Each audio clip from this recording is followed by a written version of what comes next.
TKW Kamboja dipaksa melayani nafsu bejat bosnya sampai hamil 2. Mimpi manis yang berujung mimpi buruk. Phala, seorang perempuan muda berusia 23 tahun dari Provinsi Kampong Cham, Kamboja, awalnya memimpikan kehidupan yang lebih baik untuk keluarganya.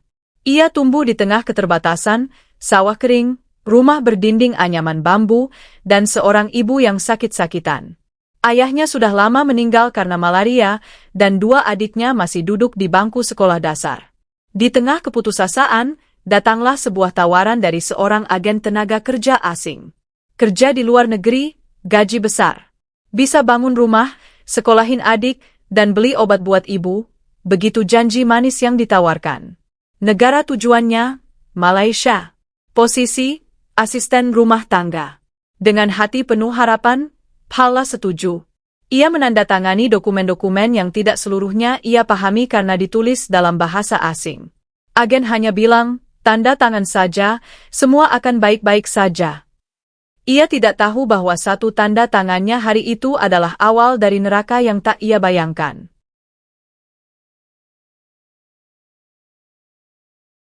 Kedatangan di negeri orang.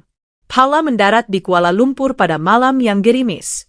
Ia dijemput oleh seorang pria berkacamata hitam yang memperkenalkan dirinya sebagai Encik Zul. Ia dibawa ke sebuah rumah besar di kawasan elit Petaling Jaya. Rumah itu bertingkat 2, berpagar besi tinggi, dan dilengkapi kamera pengawas di tiap sudut. Majikannya, seorang pengusaha properti bernama Dato Rahim, tampak ramah pada awalnya. Istrinya jarang terlihat, dan lebih banyak menginap di villa keluarga di Langkawi. Hari-hari pertama, Phala bekerja membersihkan rumah, mencuci pakaian, memasak, dan menjaga anjing peliharaan. Ia merasa lelah tapi bersyukur. Ia sempat berpikir, mungkin ini awal dari hidup baru. Namun, senyuman itu tak bertahan lama. Teror dimulai. 3 minggu setelah bekerja, situasi berubah drastis. Dato Rahim mulai memperhatikannya secara tidak wajar. Tatapannya berubah. Ucapan-ucapannya mulai bernada menggoda. Suatu malam, saat rumah sepi, ia memanggil Phala ke ruang kerjanya. Di sana, ia memberinya anggur dan menyuruhnya duduk di pangkuannya. Phala menolak, namun Rahim memelintir lengannya dengan kasar. Kau kerja di sini, harus taat. Jangan lupa, paspormu ada padaku. Kau tak punya siapa-siapa di sini, katanya dengan suara mengancam. Malam itu menjadi awal dari serangkaian kekerasan seksual yang tak terbayangkan. Phala diperkosa berulang kali. Setiap kali mencoba melawan, ia dipukul atau dikunci di gudang sempit selama berjam-jam. Tubuh dan jiwanya hancur sedikit demi sedikit. Isolasi dan ancaman. Phala tidak diizinkan berkomunikasi dengan siapapun. Telepon genggam yang diberikan hanya bisa mengakses nomor sang majikan. Ia bahkan tidak diizinkan keluar rumah kecuali dibawa oleh pengawal. Saat petugas dari agen tenaga kerja datang untuk inspeksi, Rahim menyogok mereka. Kalau kamu lapor, aku akan bilang kamu pencuri. Polisi di sini dengar kata-kataku. Kamu bisa masuk penjara atau hilang di pelabuhan, ancamnya suatu malam. Phala merasa hidupnya dikekang oleh jeruji tak kasat mata. Waktu demi waktu berjalan seperti kabut. Ia kehilangan orientasi, kepercayaan, bahkan harapan. Tanda kehidupan. 5 bulan kemudian, tubuh Phala mulai berubah. Ia sering mual, menstruasinya terhenti. Tanpa akses ke layanan medis, ia tidak bisa memastikan. Tapi hatinya tahu, ia hamil. Kabar itu membuat Rahim murka. Kau rusak. Gagal sudah rencanaku kirim kau ke rumah saudaraku, bentaknya sambil membanting kursi.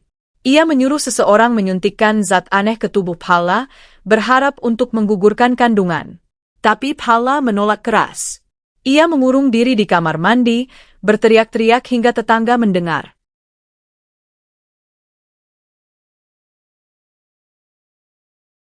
Jeritan yang terdengar. Salah satu tetangga, seorang janda parubaya bernama Puan Noraini, curiga. Ia sering mendengar suara tangisan dari rumah sebelah. Suatu malam, ia merekam suara jeritan Phala dan mengunggahnya ke media sosial dengan pesan, ada TKW disekap dan disiksa di rumah ini. Mohon pihak berwajib bertindak. Unggahan itu viral. Polisi, yang awalnya tutup mata, dipaksa oleh tekanan publik untuk bertindak. 3 hari kemudian, aparat datang dan menggerebek rumah Dato' Rahim.